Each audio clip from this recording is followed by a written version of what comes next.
David, your book, Meatonomics, argues that a pound of meat, the cost when we purchase it, does not take into account all the externalities that society bears. Do you believe that we should add as another externality that in some way the consumption of animal products and the raising of livestock is in some way contributing to conflicts, wars, and failed states around the world? I think we should add that as an externality. Unfortunately, I don't know that any research has been done showing what the cost is, but there's certainly a cost. And as Einstein said, just because you don't have a number for something doesn't mean that there isn't a value. Paraphrasing him a little bit.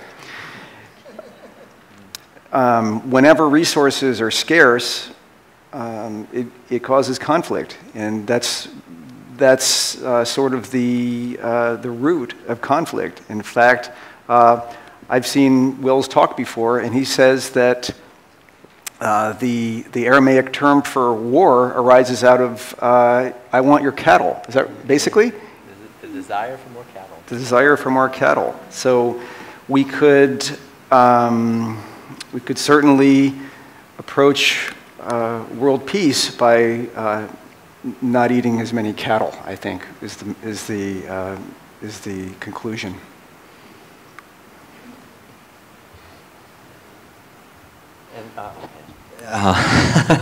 Yeah, I think very well said. But you know, I think the underlying idea here is that we shouldn't lose sight of the fact that we do live, as I mentioned this morning, on a very abundant planet. We can easily feed our population. The idea is to understand that animal agriculture is so wasteful that it does put us in this position of competing for not enough resources, and a wealthy elite is taking most in a very unjust way, unfair way. And that is contributing to not only to the environmental devastation, but also cultural devastation that war brings, which is also devastating I mean, war is very devastating to nature as well. And the military is conducting all kinds of tests on animals, on wild animals and other animals. It's just a violence that feeds on violence. So what we're talking about underlying all of this is seeing that we are interconnected, that ecosystems are based on a very deep, profound wisdom.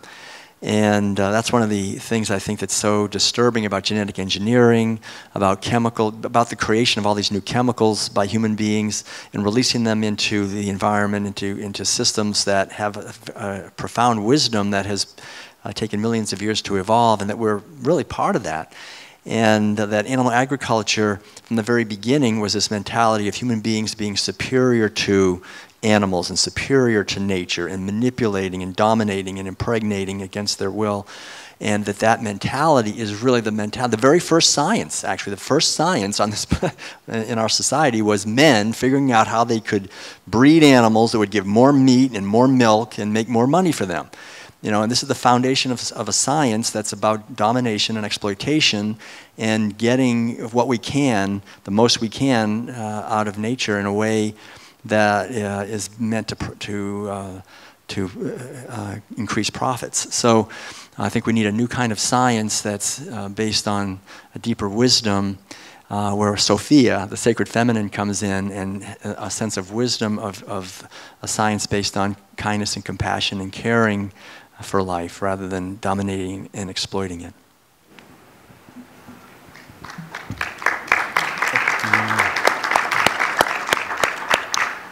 We've mentioned quite a number of things that are affected by the raising of livestock and consumption of animal products. Are there any other inputs that we're not thinking of aside from water, forest, land that are used up by animal agriculture that we should be taking seriously?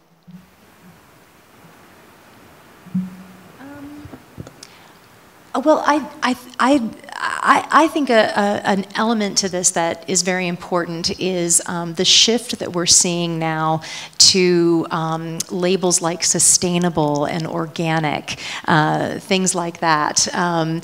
You know, I think that we've really, covered a lot of what happens with industrial farming, and people are, you know, on a small scale, waking up to this and being more aware of this. We're seeing, you know, Whole Foods booming, and this is a good thing. But people are now looking to industry for, you know, answers, and the industry is responding with these new labels, like we're seeing organic and sustainable and free range, all these things that are supposed to be environmentally better.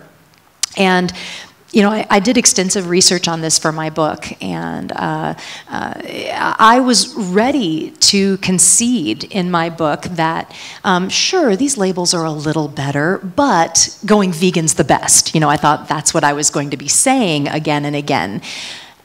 Interestingly, I found that, wow, in some instances, in fact, in a lot of instances, it's no different or worse. A great example is grass-fed beef. You know, a lot of people are thinking that that's the reason they're buying grass-fed beef, is they feel that it's more environmentally sustainable and the cows are out in the field and it's better than feeding them the grains. Well, there's new research coming out, studies coming out that are finding that grass-fed beef actually causes 50 to 60% more greenhouse gas emissions and actually uses more water waste.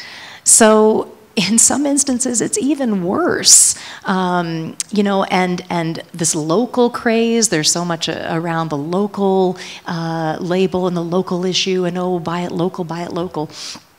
Well, if you look at the carbon footprint of a food, transportation, or how local the food is only about 11% of the equation. Production is 83%, and animal agriculture, animal products are really heavy on production. And that's really where the impact is. There was a study in the Journal of Environmental Science Technology. It found that switching just 2 meals a week from meat and dairy to a vegetable-based diet actually achieves more greenhouse gas reduction than buying all locally sourced food. Wow. So much more impact in animal agriculture than the transportation equation. You know, if you look at the life cycle assessment of food, and what I mean by that is studying, you know, how much impact from like seed to plate, or with animals, it's inception to plate. Again and again, the studies are finding that animal products have a much higher environmental impact than even local products, sustainable, otherwise, you know, all these other labels that we're seeing. And, you know, just buying locally also certainly doesn't mean you're buying humane. And I want to, you know, touch on that too. I think that's something we haven't touched on, even though, of course, the information that the topic is environmental. I just don't want us to forget about the animals that we're talking about, and not desensitize ourselves to, you know, the violence that is killing an innocent animal. So I just wanted to bring that in as well.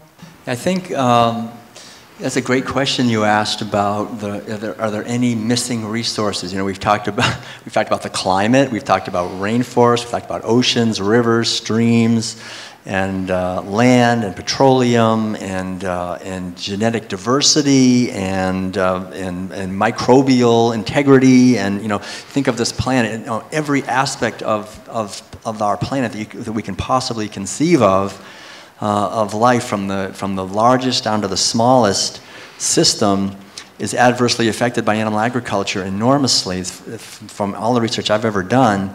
And I think we should just include in that understanding the human resources. You know, the fact that our own ecology of our minds and hearts and creativity is also, I think, very adversely affected by animal agriculture. In many ways, we devastate the forests and rivers and streams of wisdom and joy and awareness and creativity within our own beings by being part of a system of animal agriculture, which is so devastating in the outer world, because we're not separate from nature. You know, we are nature. We have to understand that we are fundamentally impossible to be healthy as individuals without living in a healthy world. We are nature, and We've worked very hard in many ways to create artificial lighting and artificial temperatures and artificial environments, but ultimately we are very much connected to the living web of life, and that's something to celebrate, I think, rather than something to be ashamed of or to try to destroy that web. And underlying all of this, I think, is the wisdom that still sings in our bones, which is that as we bless the world, as we bless ecosystems, that is how we are blessed, ultimately, and to actually create institutions that support that. And I think we can do it. I think it is happening. It just means understanding these dynamics, and we have to keep at a grassroots level presenting these ideas. So, thank you.